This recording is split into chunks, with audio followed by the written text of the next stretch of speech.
본 방송에서 제공하는 투자 정보는 투자 판단에 대한 조언입니다. 방송에서 제공하는 주식의 가치, 가격 상승 및 가격 하락에 대해서는 방송사에서 보장하지 않습니다.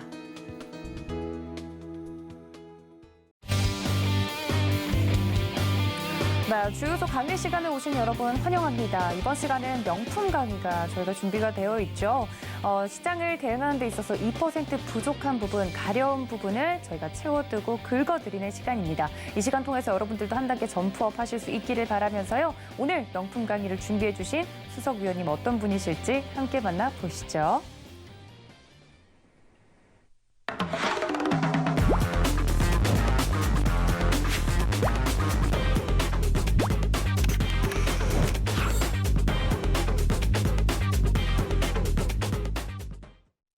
네, 튼튼한 체력에서부터 바로 이 투자에 힘이 나온다. 이지환 수석위원님 모시겠습니다. 위원님 어서 오세요.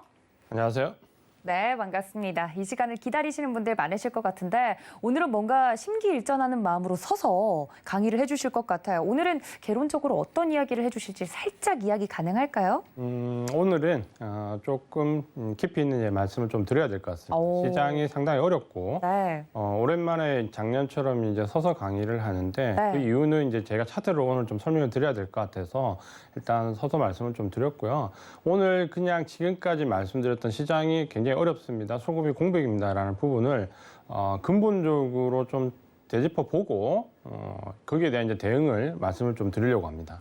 네, 오늘 굉장히 중요한 이야기를 해주신다고 직접 또 서서 강의를 오랜만에 해보겠다 이런 이야기를 해주신 만큼 시장이 대응이 너무 어렵고 나만 소외된 것 같다 느끼시는 분들은 집중해서 1시간 동안 잘 들어주시기를 바랍니다. 초록밴드 저희가 열어두고 있으니까요. 들어오고 싶으신 분들 문자 샵 0082번으로 이지환 적어서 보내주시면 안내해드리고 있습니다. 혼자서 끙끙 앓지 마시고 초록밴드 함께 들어오셔서 대응해 보시면 좋을 것 같습니다. 자, 그럼 수석 위원님 바로 준비해 주신 내용 들어볼게요.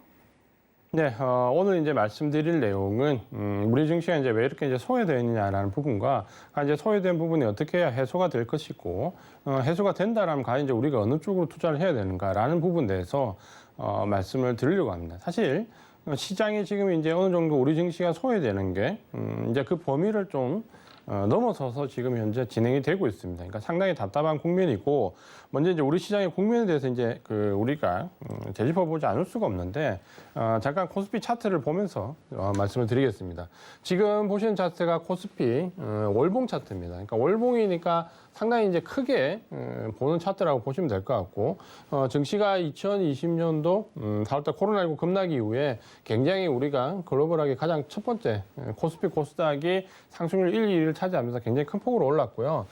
이후에 지금 현재 이제 조정을 받는데 사실 우리 증시가 1월달 고점을 돌파를 하지 못하면서 계속해서 이제 연 조정을 받았고 그 가운데서도 지금 현재 보시면 확연하게 음봉이 이제 지금 이번 달까지 해서 5개. 그러니까 지금 5개월 동안 조정이다라고 지금 말씀을 드려야 되는데 사실 5개월 하락을 조정이라고 말하기도 조금 어렵습니다. 보통 이제 3개월 이상 넘어가면 이거는 하락 전환이라고 봐야 되는데 어쨌든 지금은 일단 5개월 연속 목이 나면서 조정을 좀 받고 있습니다. 그러니까 굉장히 어려운 모습이고 이렇게 5개월 연속 조정을 받는 증시가 사실 글로벌하게 우리나라 말고는 없습니다. 그러니까 우리나라가 유일하게 지금 현재 5개월 연속 음봉인데 뭐 하다못해 미국 증시는 직전 고점을 넘어가 있는 상태이기 때문에 비교 대상이 아니다고 하더라도 예를 들면 독일 증시나 유럽 증시 그리고 이제 아시아권에서 보면 하다못해 대만 증시라 하더라도 우리보다는 상당히 모습이 안정되어 있습니다.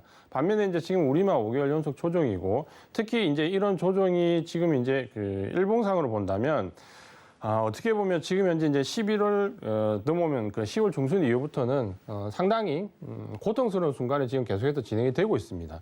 보시는 것처럼 지금 한 10일 연속 계속해서 하락하고 있기 때문에 중간에 이제 살짝 반등 나온 구간을 제외하면 10일이 넘는 거리를 동안 계속 하락을 하는데 하락폭도 작지가 않습니다. 하루에 1%씩 계속해서 이제 코스피 기준으로 떨어지는 모습을 보여주는데 그러니까 이런 정도로 지금 현재 우리 시장의 어려운 모습이 일단 어떻게 이제 우리가 해석해야 되는가라는 부분이고 사실 수급적인 부분으로는 여러 가지 저도 좀 짚어볼 부분들이 있지만 크게 보면 어쨌든 시장은 있는 그대로 이제 인정을 하고 봐야 됩니다. 그렇죠?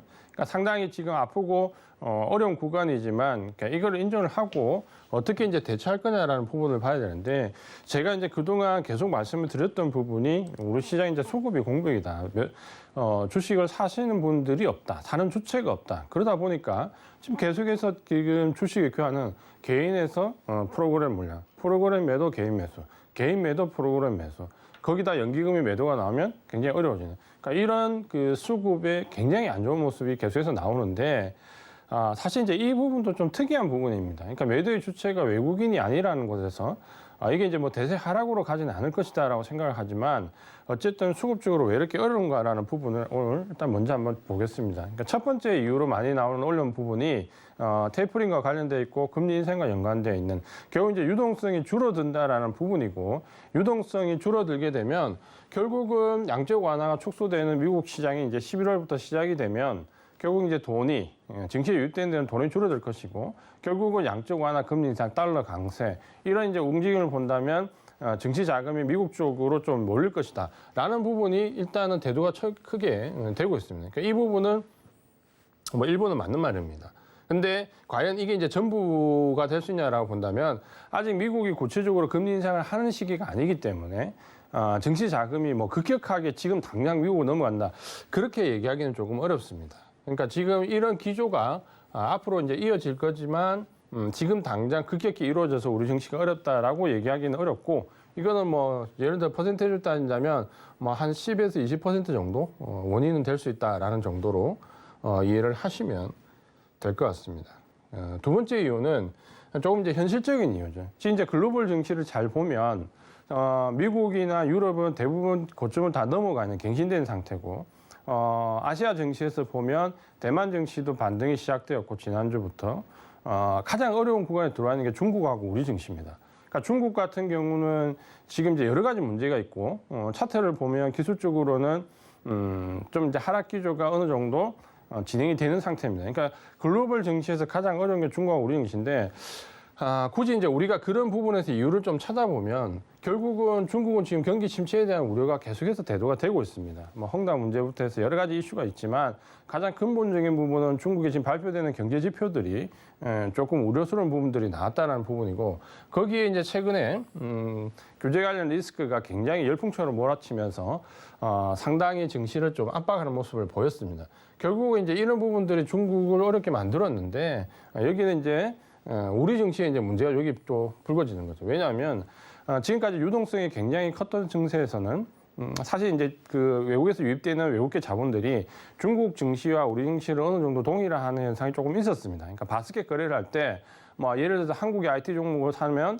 중국의 IT 종목을 일부 같이 편입하고 중국의 예를 들어서 장수업 종목을 사면 한국의 장수업 종목을 같이 편입하는 이런 식으로 어느 정도 바스켓 거래 같이 좀 이루어지는 부분이 있었기 때문에 사실 이제 이 영향은 상당히 좀 받았던 게 맞는 것 같습니다. 그래서 수급적으로 지금 현재 중국 증시가 상당히 어려워지는 모습을 보이면서 상대적으로 우리 증시도 같이 유입되는 자금이 확 줄어드는 모습을 좀 보이고 있고 그래서 결국은 중국 증시와 한국 증시가 좀 외국인들한테 동일한 시장으로 어느 정도 인식이 되면서 중국이 지금 어려운데 우리가 지금 더 어려워지는 모습입니다. 근데 이제 조금 억울한 부분은 사실 중국 증시보다 우리 증시가 하락폭이 훨씬 더 크고 훨씬 더 어려운 모습입니다. 근데 어쨌든 중국 증시와 동일화되는 이 외국인들 자금 이동에 대한 부분 때문에 우리가 상당히 어려움을 겪고 있다라는 부분은 한 30% 정도는 맞습니다. 그래서 앞에 이유가 한 20%면 이게 한 30% 정도 이유가 충분히 된다. 다만 이게 이제 절대적 이유라고 보기 어려운 부분은 좀 전에 보신 것처럼 중국의 영향이 절대적으로 받는 증시가 또 있죠. 대만 증시입니다. 그러니까 대만 같은 경우도 지금 상당히 중국 증시에 많이 종속되어 있는데 그럼에도 불구하고 대만 같은 경우는 지난주에 이미 반등을 좀 줬거든요.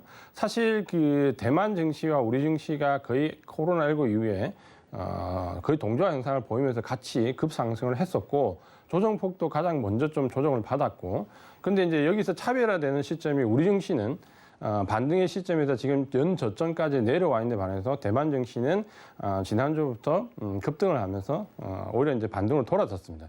그러니까 결국은 동조화 현상을 보였던 대만 증시까지 상승하면서 지금 현재는 우리 증시만 연 저점에 와 있는 제가 이제 농담 삼아 얘기하지만 글로벌 뭐 증시가 몇 개 나라가 있는지 모르겠는데 뭐 한 200개가 있다라고 하면 제가 오늘 낮에도 말씀을 드렸는데 우리 증시가 200등입니다.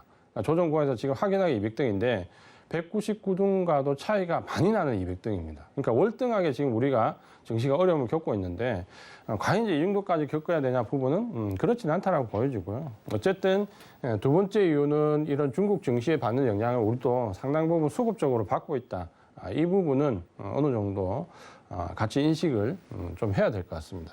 그래서 여기 이제 두 번째 이유 정도가 될 것 같고요.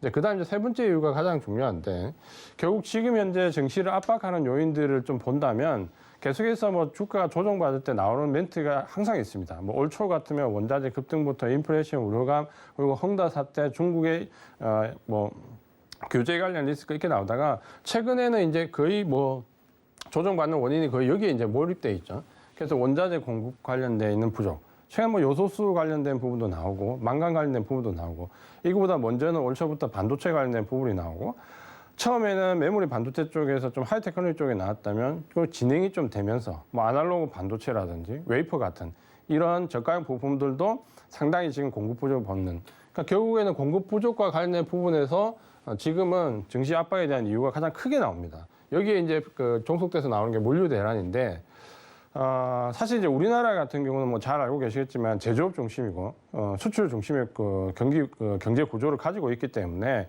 이런 공급 대란의 영향을 가장 직접적으로 받는다, 가장 타격이 클 수 있다라는 부분인데 이건 한 40% 정도 이유가 될 것 같습니다.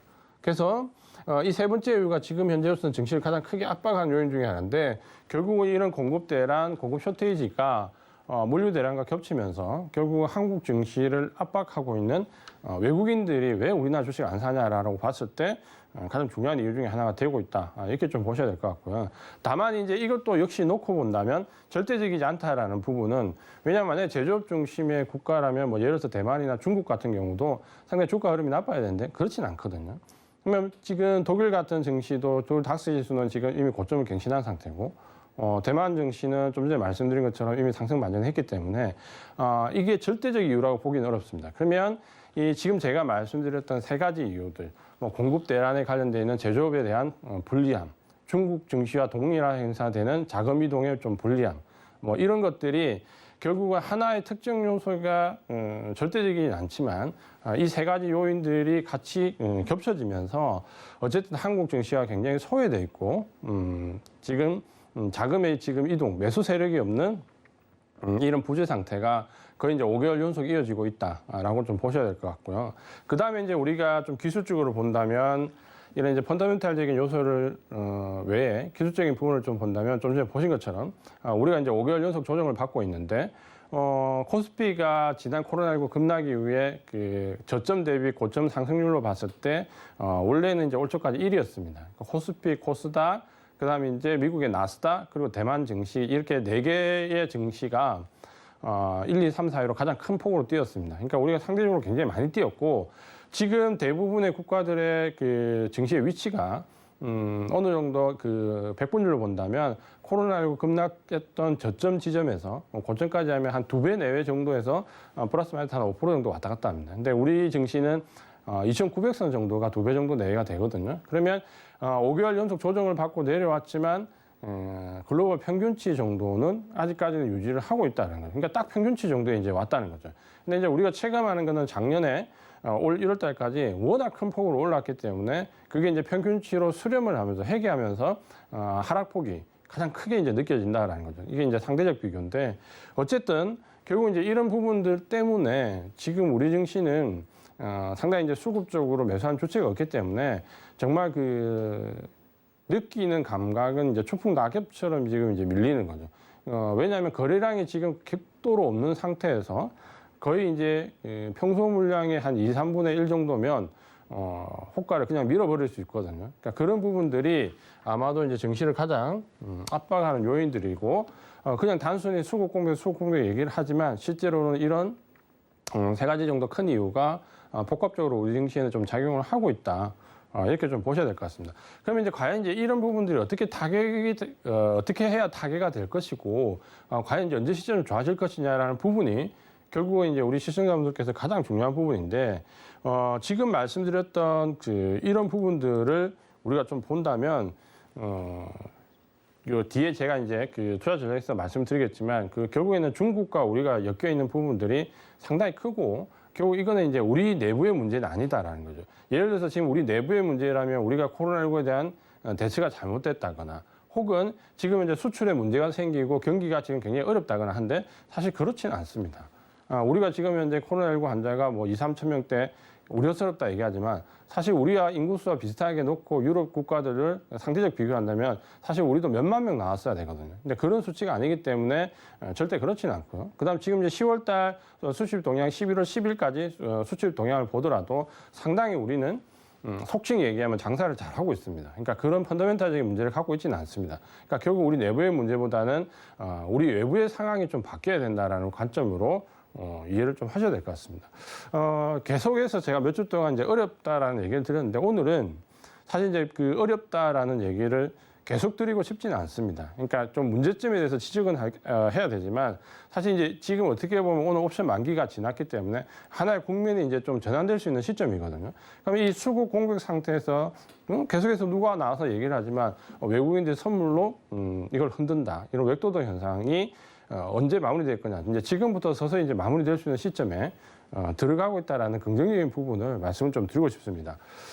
두 번째 이제 주제를 말씀드릴 게 이제 이 악재 해소 국면인데 사실 이제 지금 잘 보시면 왜 글로벌 증시가 우리를 제외하고 전부 다 고점을 돌파했냐면 돌파할 수밖에 없는 상황이 계속 만들어지고 있습니다. 그러니까 그 첫 번째는 지표들이 지금 잘 보셔야 되는데 결국 지금 이 경기와 관련되어 있는 특히 증시에 민감하게 반영되어 있는 지표들은 크게 세 가지로 보시면 됩니다. 그게 이제 고용 지표와 소비와 관련된 지표와 그다음에 이제 인플레이션 관련된 지표인데 이 세 가지가 최악의 상황까지 갔던 게 지난 2분기, 3분기였습니다.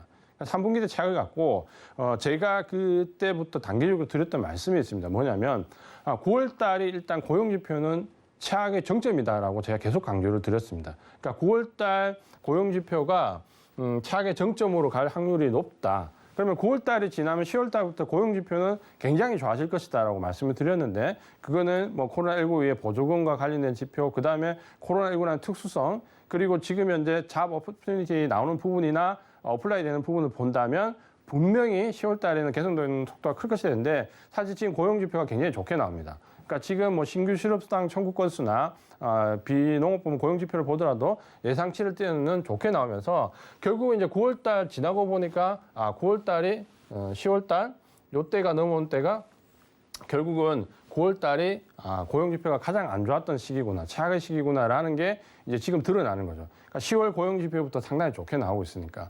그러니까 이 부분이 어떻게 보면 경기가 둔화되면서 가장 무서운 부분이 사람들이 이제 인플레이션이라고 생각하지만 그거에 선행해서 가장 무서운 부분이 바로 고용입니다.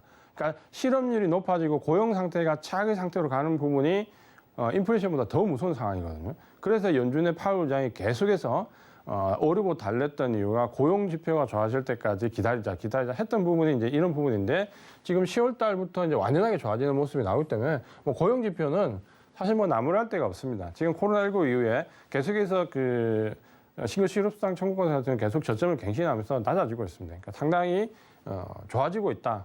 이렇게 이해를 하시면 될 것 같고요. 그다음에 이제 10월 달에 발표되는 부분을 보면 의외로 미국의 소비 지표가 지금 상당히 좋게 나옵니다.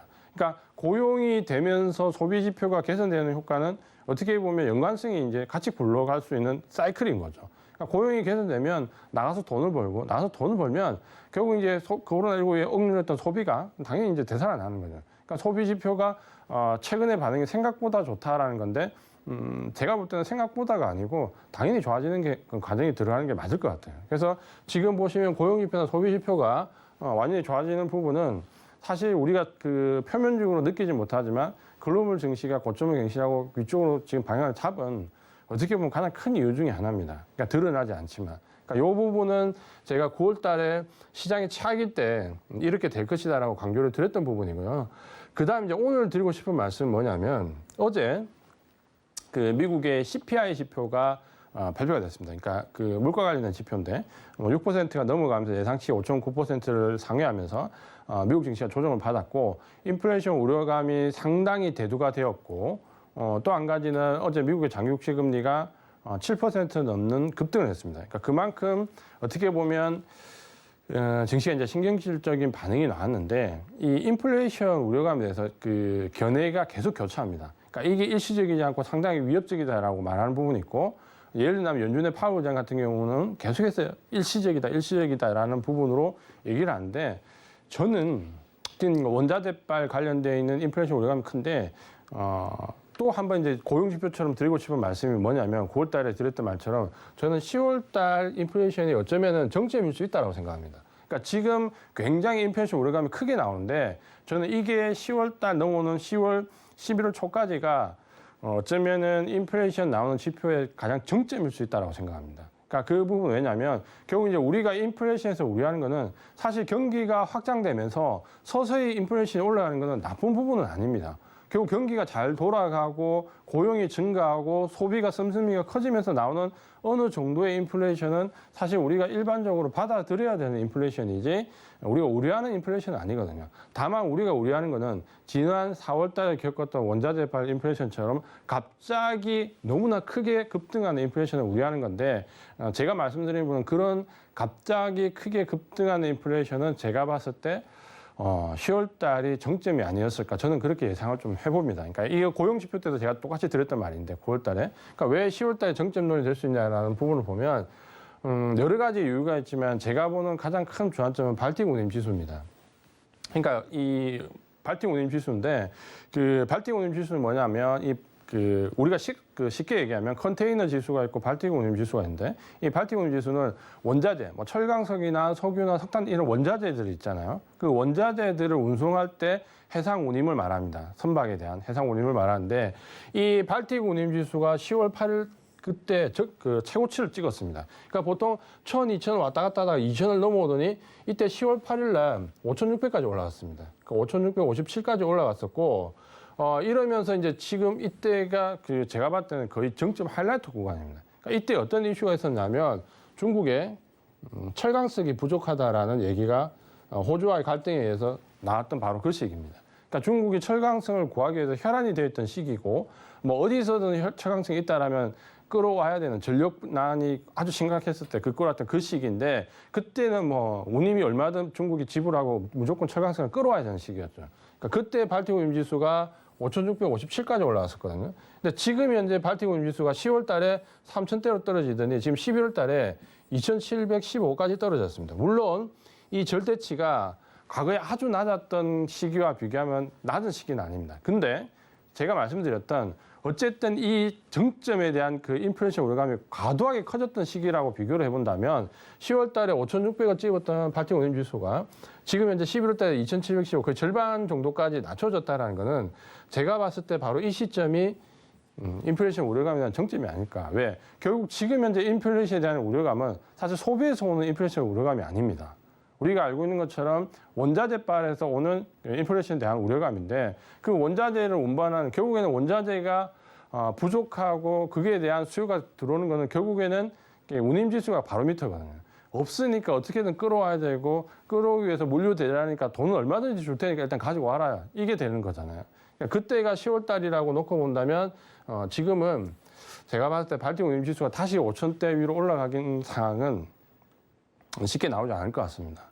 그렇게 본다면 지금 어제 인플레이션 우려감으로 미국 증시가 조정을 받았습니다. 그러면 아마 미국 지수는 지금 워낙 연속해서 과도하게 상승을 했기 때문에 아마 이 인플레이션 우려감으로 한 2, 3일 오늘 내일 다음 주 초반까지 조정을 받을 수 있습니다. 그럼 우리 지수도 뭐 덩달아 미국 시장에 올라갈 때는 못 올라가는데 내려갈 때는 동조되잖아요. 신기하게.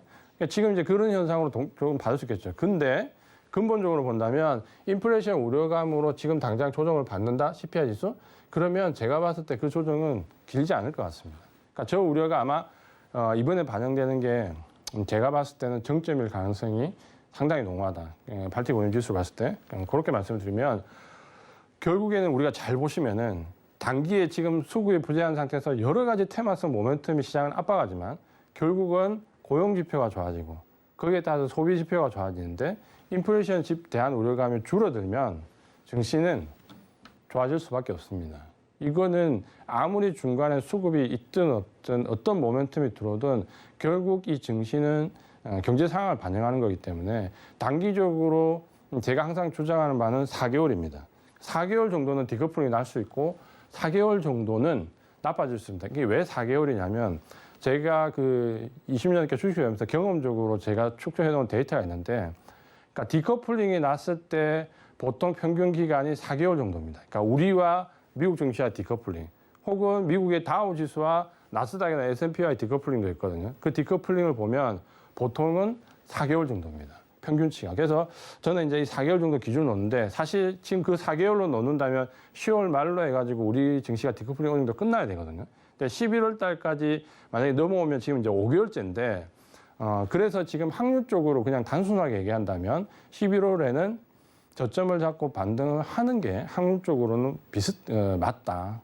물론 이제 뭐 이런 게 아주 뭐 그렇게 됩니다라고 얘기하기는 어렵지만 우리가 과거의 사례를 봐서 확률적으로 계산해 본다면 그런 논리가 합리적으로 유추가 가능하다. 이렇게 보셔도 될 것 같습니다.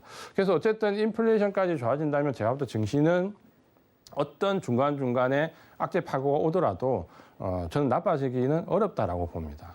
그게 이제 가장 그 악재 해소 국면에서 제가 드릴 수 있는 가장 희망적인 부분이라고 저는 생각을 좀 하고 있고요.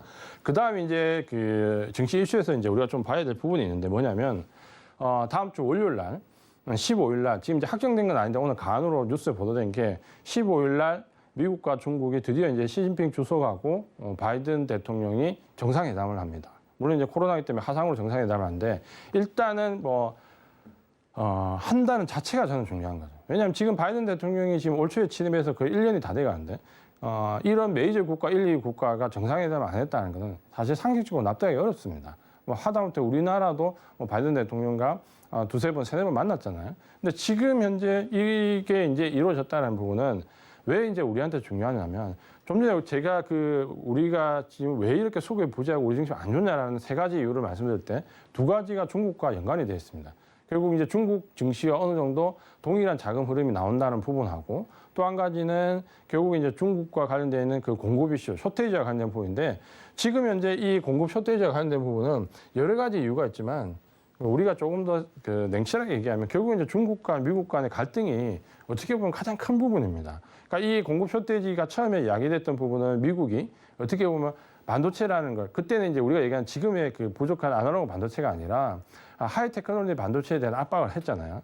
거기에 대한 반발로 중국은 그러니까 우리가 알고 있는 아날로그 반도체나 뭐 하다못해 요소수나 망간이나 아주 저가형 제품을 가지고 공급 대란을 같이 일으켜버렸잖아요. 그러니까 만약에 중국에 대해서 하이테크놀로지를 압박을 하면 중국은 원래는 압박에 대해서 굴복할 수 있을 거라 생각했는데 오히려 저가형 제품을 가지고 그러면 요소수도 안 주고 망간도 안 주고 아날로그 반도체도 안 주고 웨이프도 안 주고 한번 해보자 이렇게 되는 거잖아요. 그러니까 여기서 지금 중간에 딱 끼어 있는 게 그 미중 갈등이 뭡니까? 가장 경제적으로 첨예하게 붙어 있는 게 우리나라잖아요.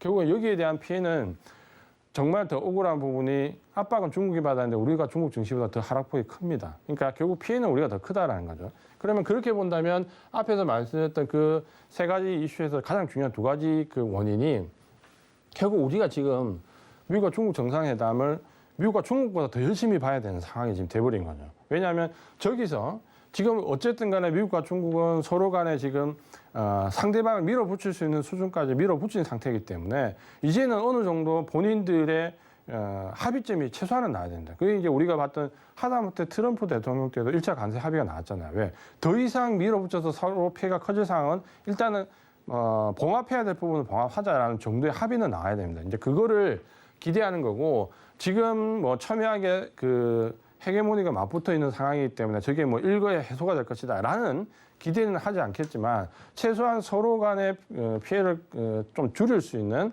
공급 쇼테이지와 관련된 부분에 어느 정도 조그만 초안이라도 나와준다면 아마 거기서부터 우리 증시가 아주 강한 반등의 자세를 찾을 수 있는 시점이 되지 않을까라는 부분이고 제가 그래도 한 가지 희망적으로 보는 부분은 중국과 미국이 정말 어떻게 보면 서로 벽 보고 얘기하듯이 했지 않습니까? 지난번 알래스카 회담을 한번 보시면은 정말 서로 벽 보고 얘기합니다. 서로 마주보고 얘기는 하지만 서로 상대방 얘기를 안 듣고 서로 할 말만 하잖아요. 그냥 하늘 보고. 그러니까 벽 보고 얘기하듯이 했던 미국과 중국의 관계가 지금 오늘 보시면은 오늘 유엔의 기후 협약에서 미국과 중국이 공동 선언문을 채택했잖아요. 그러니까 이게 처음입니다.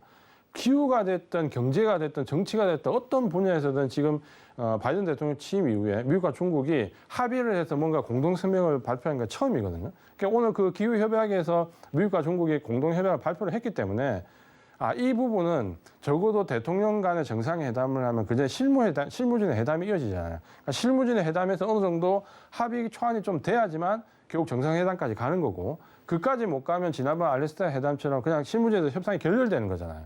근데 지금 현재 다음 주 월요일날 정상회담을 한다는 거는 어느 정도 실무진의 합의가 있을 가능성이 높다라는 것과 그 분위기가 오늘 기후협약에 대한 그 공동선언문이 나온 걸 보면은 어느 정도 분위기가 좋은 방향으로 조금은 무르익었을 가능성이 좀 있다라는 거죠. 그러니까 그 부분을 본다면 이제 다음 주 월요일에 대한 기대감을 그래도 조금 가지고 우리가 봐야 되지 않을까라고 생각하고, 여기서 직접적으로 우리가 얻을 수 있는, 우리나라가 얻을 수 있는 부분은 바로 공급 쇼트지에 대한 해소 기대감입니다. 그러니까 지금 현재 만약 저 부분이 어느 정도 사실 증시라는 것은 반드시 그렇게 된다기보다는 기대감이 반영되는 거잖아요. 그러니까 저기서 만약에 앞으로 어느 정도 협의를 하겠다라는 뉘앙스만 주어져도 우리 증시는 급반등을 할 수 있다는 거죠. 그러니까 그게 바로 이제 공급 쇼트지에 대한 해소 기대감이 들어올 것이고, 두 번째는 중국과 리스크에 대한 우려가 감소할 거잖아요. 그러면 우리가 앞에서 말했던 우리 증시를 가장 억누르는 두 가지가 동시에 해소가 되는 거잖아요. 물론 저게 단번에 해소되지는 않겠지만 적어도 지금 이게 좋아질 수 있다는 기대감이 증시에 반영되면 최소한 증시는 반등을 할 수 있다는 거죠. 그러니까 그런 관점에서 지금은 여러 가지 얘기를 하지만 제가 볼 때는 사실 우리 증시에서 지금 가장 중요한 건 제가 볼 때 다음 주에 미국, 중국 정상회담입니다. 여기서 어떤 내용이 오고 가느냐에 따라서 우리 증시가 급반등할 수도 있습니다. 오늘 지금 보면 중국 증시가 상당히 어려운 가운데 오늘 1%는 좀 강한 상승이 나왔거든요. 그게 미중 정상회담 한다라는 뉴스가 나오고 난 이후에 중국 증시가 오늘 오랜만에 좀 강도가 있게 올랐어요. 우리는 지금 옵션 만기의 영향으로 주저앉았지만 미국 증시는 이제 중국 증시는 이게 이제 반영이 되고 있다라는 거죠. 그러면 어떻게 보면 지금 이제 우리 증시가 굉장히 왜곡되어 있는 상황에서 테마주가 아니면 수익이 나지 않는 이런 상황에서 뭔가 펀더멘탈적으로 갈 수 있는 하나의 이제 계기가 좀 마련될 수 있다는 거예요. 그러니까 이 부분을 그래도 우리가 주식을 하시는 분들이라면 좀 긍정적으로 보고, 오늘 옵션 만기에 여러 가지 그 헤지 펀드의 영향이나 이걸 맞아서 많이 두드려서 내 종목이 급락했지만 그래도 펀더멘탈로 갈 수 있는 종목이라면 버텨야 되는 이유는 여기에 있는 거죠. 그래서 이 두 가지가 과연 어떻게 해소되느냐라는 부분을 유심히 지금은 봐야 되는 시점입니다. 그러니까 이게 지금 가장 중요한 부분이다라고 말씀을 좀 드리겠고요. 그다음에 이제 수급을 조금 이제 내부적으로는 체크를 해봐야 된다. 그러니까 대외적으로는 이게 중요한데 결국은 이제 이 영향을 받아서 그러면 결국 우리 증시 수급이 어떻게 바뀔까라는 부분을 본다면 지금 현재 우리 증시는 뭐 5개월간 지금 연속으로 하락을 하고 있고 지금 한 10여일 넘는 거래일 동안 계속 하락합니다. 한 뭐 코스피 기준으로 하루에 1% 기본씩 내려옵니다. 그러니까 그걸 보면 하락 공식이 있습니다. 그 하락 공식은 뭐냐면 일단 외국인들이 선물을 매도합니다. 외국인들은 지금 주식시장에서는 다행스럽게도 그래도 매도를 강하게 하지는 않습니다. 그러니까 매도를 하지는 않지만 적극적으로 매수를 하지도 않습니다. 그런데 헤지펀드 위주로 단기 수익은 얻어야 되니까 선물로 계속 파생 쪽으로 공격을 하는 거죠. 그러니까 여기 우리가 보통 제가 말씀드린 이제 웹도동 현상이 온다는 건데, 외국인들이 선물을 매도하면 당연히 기관은 선물을 매수하고 선물 매수 반대급부로 프로그램을 매도합니다. 그러니까 외국인 선물 매도와 기관의 프로그램 매도는 한 세트다 그렇죠. 차익 거래에 의해서 당연히 나오는 한 세트고, 이렇게 들어오는데 어떤 날은 0.2, 3% 내리고요. 어떤 날은 1% 이상 내립니다. 어떻게? 그날 해필 연기금이 매도한다 그러면 1% 이상 내려요. 그날 연기금이 그래도 매도 안 한다 그러면 한 0.3, 4%, 0.5% 내외 정도 내립니다. 이게 지금 지난 5개월 동안 우리 시장에 거의 천편일률적인 공식입니다. 외국인들이 선물을 매도하고 프로그램 매도하면 거기에 연기금이 매도를 같이 보태주면 1% 하락. 연기금 매도하지 않으면 0.5% 하락. 이게 지금 5개월 동안 지속되고 있다는 거예요. 그러니까 이게 어느 정도 하락 공식인데, 결국은 이 내부에서 본다면 결국 원인은 뭐냐? 주식을 아무도 안 산다는 거죠. 결국 주식을 사는 사람이 없으니까 이런 웹도덕 현상들이 계속해서 올다는 거죠. 물론 연기금이 안 사주는 것에서 저도 개인적으로 아쉬움은 있습니다. 근데 뭐 그거는 우리가 이해를 할 수밖에 없는 부분도 있습니다. 왜냐하면 결국은 테이퍼링을 앞두고 주식 비중을 낮춘다. 그거는 상당히 이제 그 시점에 대한 부분은 제가 아쉬움은 있지만 그거는 어떻게 보면 합리적인 방법은 맞기는 맞습니다. 결국은 테이퍼링을 앞두고 양적 완화가 촉수되는 시점에서 주식 비중을 낮추는 거는 어쩔 수 없는 현상인 거죠. 다만 우리 증시를 낮추고 해외 증시를 올리는 거에 대한 아쉬움이 있다는 거죠. 그러니까 그런 부분들을 보더라도 어쨌든 이게 지금 이제 그러면 이게 이제 타파가 되려면 누군가 주식을 사야 됩니다. 주식을. 근데 지금 현재 주식을 사는 거는 개인밖에 없다는 거죠. 개인밖에. 개인밖에 없다는 거고 그 개인밖에 없다라는 것의 공식은 일단은 개인 매수세와 프로그램 간의 물량 교환만 지금 나오고 있다라는 거죠. 그럼 결국에는 개인 매수세와 프로그램 매수 간의 물량 교환만 나오니까 주체가 누굽니까? 주체가 빠져 있습니다. 누가? 외국인과 연기금이 그 사이에 빠져 있습니다. 결국 개인과 프로그램 간에 여기 한번 매수하면 여기는 매도고 여기가 매도하면 여기는 매수가 되는. 결국 이 교환만 계속해서 반복적으로 왔다 갔다 하고 외국인 선물이 그 안에서 왔다 갔다 하면서 파생 쪽에서 수익을 얻는 거죠. 그러니까 이렇게 이제 지금 되고 있는 거죠. 그러면 제가 말씀드렸던 중국이나 어떤 미국과 우리가 어떤 증시에서 아까 봤던 그 대외적인 제가 계속 강조드리지만 우리 증시가 조정을 받는 건 우리 내부의 문제는 아닙니다. 계속해서 완전히 수출에 문제가 있느냐, 코로나19 대응 문제냐 그렇지 않다라는 거죠. 그럼 결국 그 대외적인 부분이 됐을 때 결국은 뭡니까? 이 두 주체 중에 누군가는 주식을 좀 사줘야 됩니다. 외국인이 됐든 연기금이 됐든 지금까지 최근에 한 5년 내에서 수급 시장의 가장 큰 특징이 뭐냐면 우리가 상승 전환할 때 공식이 있습니다. 그러니까 하락의 공식이 있다면 상승의 공식이 있습니다. 그게 뭐냐면 바닥권에서 연기금이 매수를 하고 1차 상승, 눌림목에서 외국인이 매수해서 2차 상승. 그러니까 우리가 뭐 엘리엇 파동에 의하면 2차 상승이 가장 강하잖아요. 그러니까 가장 강한 파동은 외국인이 올리고 바닥권에서 1차 상승은 연기금이 올리는. 그러니까 요게 최근에 한 4, 5년 정도의 상승 공식입니다. 근데 지금은 둘 다 매도를 하니까 그런 공식이 안 나온다 그랬죠. 그러면 다음 주에 미중 회담 이후에 어떤 식으로든 우리 증시가 바닥을 잡을 수 있는 모멘텀이 생긴다면 누군가 매수를 하게 되겠죠. 그러면 그 주체를 지금 파악을 해서 대응을 해야 되겠죠. 그리고 외국인이 지금까지 거의 선물 매도와 관련됐던 부분이 선물 매수로 전환된다면 금상첨화겠죠. 이게 바로 작년 11월 달 상승했던 모델입니다. 그러니까 그때 외국인이 대거 선물 매수와 함께 단기간에 그때는 한 2주 상간에 7조 원 넘는 매수를 했었죠. 그러니까 그걸 끌어들이면서 순식간에 올려버리는 모습인데 그런 정도까지의 유동성은 지금 안 된다고 하더라도 최소한 우리 증시만 지금 연 저점에서 머물러 있는 그 바닥권 정도는 탈출을 시켜야 된다는 거죠. 그러면 이 바닥권에서 탈출만 돼도 정상적인 주식 매매가 가능하다는 거죠. 그러니까 펀더멘탈에 기인해서 롱텀하게 갈 수 있는 전략, 중기로 갈 수 있는 전략이 가능하게 되는데 지금처럼 이런 전략이나 수급 상태가 나오지 않으면은 계속해서 뭐 누구나 알고 계시겠지만 지금 증시에서 올라간 거는 게임주를 사거나 이차전지 소재를 사거나 엔터주를 사거나 이 세 가지밖에 없습니다. 근데 이 세 가지 전부 다 특정 펀드에서 계속해서 작업을 해서 끌어올리는 형태에 보여주고 있기 때문에 저 고점권에서 연고점권, 연중 고점권에서 추격해서 들어가는 건 쉽지가 않죠. 그러니까 추격해서 못 들어가서 보고 있는 사이에 저 종목만 계속해서 올라가는 거죠. 결국에는 저 이차전지 소재나 엔터나 게임을 도저히 안 되겠어 못 참겠어 따라가야지 하면 그게 이제 고점이 되겠죠. 지금 이제 변동성이 고점에서 커지잖아요. 그러면서 이제 하루에 10% 오르는 게 결국은 어느 날 20, 30% 하락으로 마감될 수 있다라는 거죠. 그러니까 그렇게 되면 시장은 하나의 이제 변동성 형태가 마무리되고 정상적인 형태로 좀 들어갈 수 있겠죠. 근데 그게 언제냐면 제가 오늘 이 방송을 하는 바로 오늘이 그 옵션 만기를 기점으로 그런 현상이 좀 올 수 있다라는 겁니다. 그러니까 이게 왜냐면 오늘이 11월 11일입니다. 빼빼로데이다 그렇죠? 빼빼로데이입니다. 그러니까 빼빼로데이는 우리가 그 빼빼로를 먹는 것도 생각하지만 주식 하시는 분들한테는 아주 잊을 수 없는 기억이 있을 겁니다. 제가 작년 강의할 때 그 빼빼로데이 때 제 계좌를 보여드렸었는데 실계좌를 보여드렸었는데 그때 옵션 수익이 200배 났었죠. 알고 있는 어떤 특정 회사가 무식하게 동시효과에서 옵션 만기일 날 작업을 해가지고 지수를 끌어내려서 그때 풋옵션에서 200배가 났는데 운이 좋게 제가 그때 그 풋옵션을 샀었습니다. 그래서 제가 작년에 베스트 트레이딩 시간에서 제 계좌 그때 200배 수익 났는데 이렇게 거래를 해도 결국에는 모멘텀 따라 망한다라는 걸 강조하기 위해서 그때 보여드렸지 자랑하려고 보여드린 게 아닙니다. 그 계좌가 결국 망했습니다. 그래서 오늘이 또 11월 11일 하필이면 빼빼로데이인데 오늘이 또 옵션 만기일이었습니다.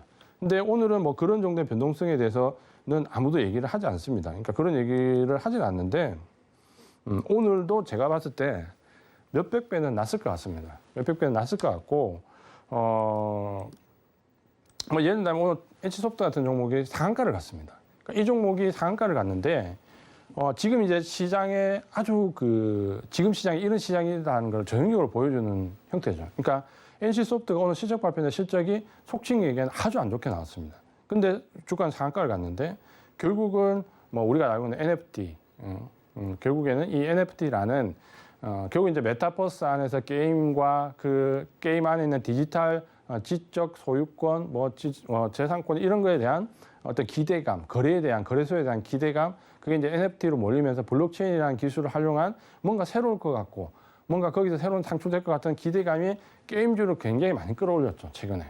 그러니까 그 테마를 형성해서 올렸는데, 사실 NC소프트나 뭐 웹진 같은 기업들 뭐 일부는 반응을 하지 않았거든요. 거의 반응 안 했는데, 해피림이 오늘 상한가에 갔습니다. 그리고 해피림이 오늘 20% 가까운 다 상승을 했습니다.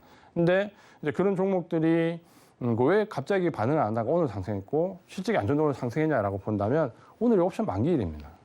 그러니까 만약에 그럴 리는 없겠지만 누군가 만약에 이런 종목을 아주 최악의 상황에서 오늘 그 해필이면 그동안 반응이 없던 종목들이 대부분 대형주였습니다. 그러니까 중소형주는 이미 NFT 관련된 종목들이 뭐 100% 상승했는데 거의 대형주 반응 없다가 오늘 올랐는데 옵션 만기, 하필이면 옵션 만기일이었고 하필이면 그 종목들이 주식 선물과 주식 옵션을 다 가지고 있는 종목들이었습니다. 그러니까 우리가 합리적으로 의심할 때 누군가는 적어도 이 정도 상한가면 수익이 수백 배가 났을 건데 누군가는 수익이 수백 배 났다라고 봐야 되는 거죠. 그러니까 이런 식의 변동성이 지금 유발되는 장이 최근 장의 특징인데, 그러니까 이런 부분들을 보고 우리 개인 투자자분들은 생각할 수 있는 거죠. 과연 내가 저기를 따라가야 되는가? 저걸 못 먹어서 아쉽다라는 반응이 인간이니까 당연히 그런 욕심이 들 거 아닙니까? 그러니까 그런 욕심이 들 거고, 두 번째는 조금 더 이제 생각해 보시면은 지금 시장이 저런 시장이구나. 그러니까 약간 공포 소름과 무서움을 좀 느껴야 됩니다. 그러니까 왜냐하면 저기 결국에는 내가 저기에 발을 디디려고 애쓰는 순간 당장의 어떤 면피를 할 수 있었다라는 표현을 좀 하면 그렇지만 지금의 어려움을 좀 탈출할 수는 있을 수 있겠지만, 이제 제가 항상 주식 투자를 하면서 강조하는 게 지금 하시는 행위를 반복적으로 계속 하면 어떻게 되겠냐는 부분을 꼭 따져보라고 말씀드리는데, 결국 이제 도박은 계속적으로 반복하면 망하는 거죠. 그러니까 제가 항상 이제 강조를 하는 부분이, 동전을 던지면 항상 내가 도박을 하면 앞면이나 뒷면을 맞추면 꼭 앞면을 맞출 수 있을 것 같거든요. 왜냐하면 확률은 반반이잖아요. 던져서 내가 앞면에 베팅을 하면 꼭 앞면이 나올 것 같거든요. 실제로 해보면 어떤 경우는 한 10번에 7번에 앞면이 나오기도 합니다. 굉장히 기분 좋잖아요. 도박에서 돈 버는 방법은 그 7번이 나올 때 딱 돈을 들고 일어나야 되는 거죠. 그리고 다시는 오지 않는 거죠. 근데 그렇게 안 되잖아요. 언제까지 반복합니까? 내가 가진 돈은 다 잃고 더 이상 빌려올 수 있는 돈이 없을 때까지 반복해야 내가 이제 그때 인식하잖아요. 그만. 그때 그만이라고 내가 했는데, 그게 저는 이제 확률적인 걸 좋아하기 때문에 미국의 이제 포커 관련된 책을 보면 그게 보통 내가 반응한 게 10배 정도 됩니다. 그러니까 내가 100만 원을 벌었으면 1000만 원 정도 잃으면 그때쯤 되면 이제 내가 그만하라고 합니다. 그러니까 보통 이제 우리가 주식할 때 자기 가용 자금을 대부분은 다 가지고 오잖아요. 그거 10배 정도 잃으면 그때서 이제 그만두게 된다는 거죠. 그러니까 지금 시장이 그만큼 무섭고 어렵다라는 부분은 꼭 인식을 하고 계시는 게 좋을 것 같고, 사실 저도 순간순간적인 유혹은 느낍니다. 사람이기 때문에. 근데 절대 하지는 않죠. 왜? 저는 내 계좌를 절대 그렇게 한 번에 잃고 싶지는 않거든요. 과거에 이제 그렇게 해본 경험이 있기 때문에 이 방송을 보는 우리 시청자분들도 지금 아마 그럴 겁니다. 그러니까 두 가지 측면이 있는데, 내가 어떤 모멘텀이나 테마를 추종하신 분들은 방금 봤던 그런 뭐 NFT 관련되어 있는 게임주라든지 2차전지 소재라든지 뭐 엔터주 이런 걸 따라잡아가지고 상당히 수익이 많이 나신 분들 물론 축하드립니다. 그러니까 좋은 일일 수 있고, 다만 내가 이제 그런 테마나 모멘텀 추종하지 않고 펀더멘탈로 가시는 분이라면 좀 견뎌야 됩니다. 내가 산 종목이 정말 펀더멘탈에 문제가 없고 수급적으로도, 최근에는 수급적으로도 문제없는 종목들이 많이 있습니다.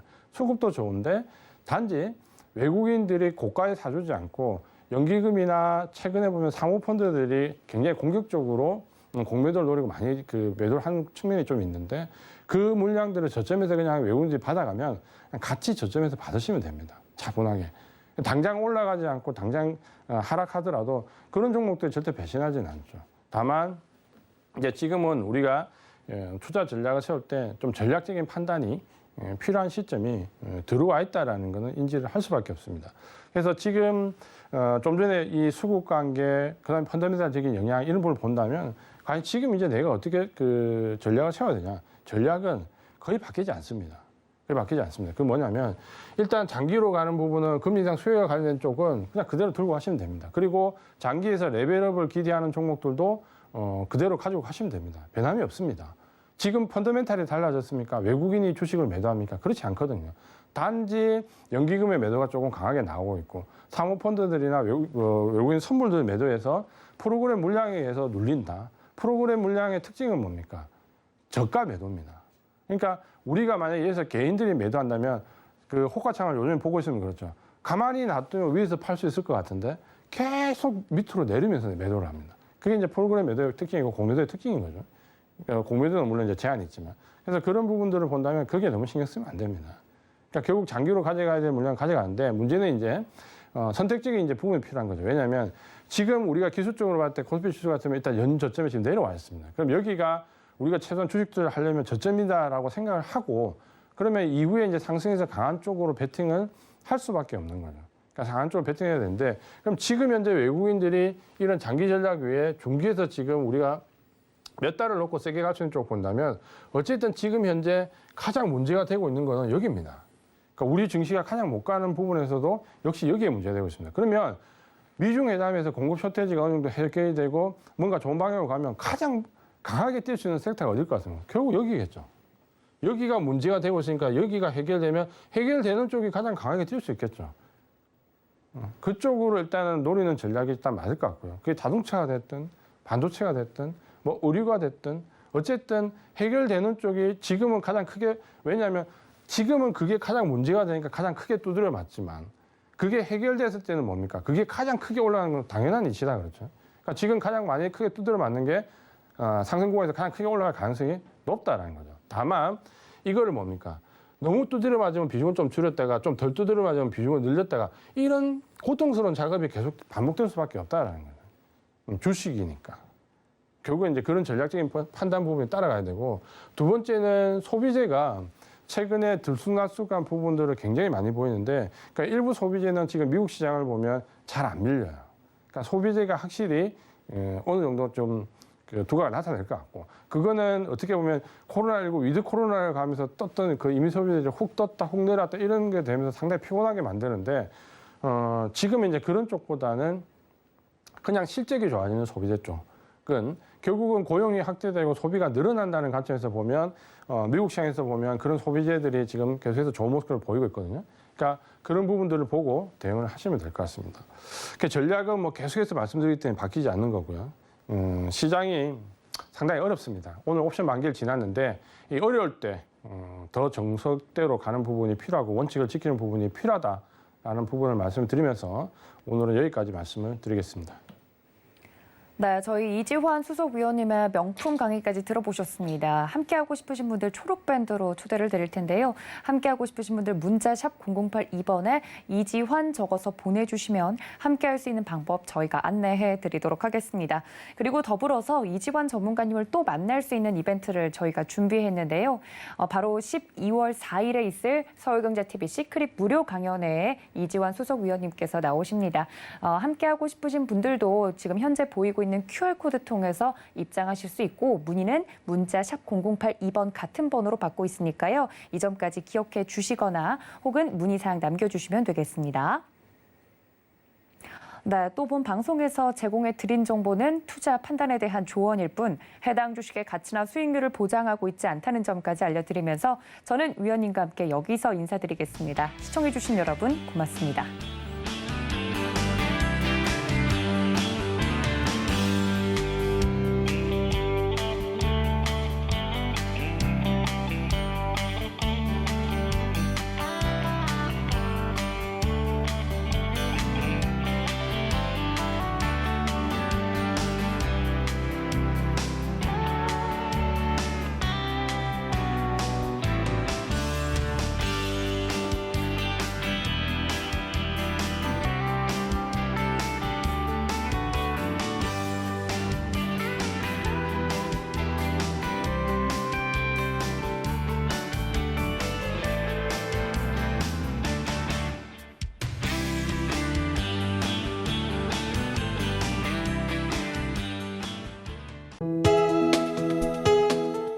본 방송에서 제공하는 투자 정보는 투자 판단에 대한 조언입니다.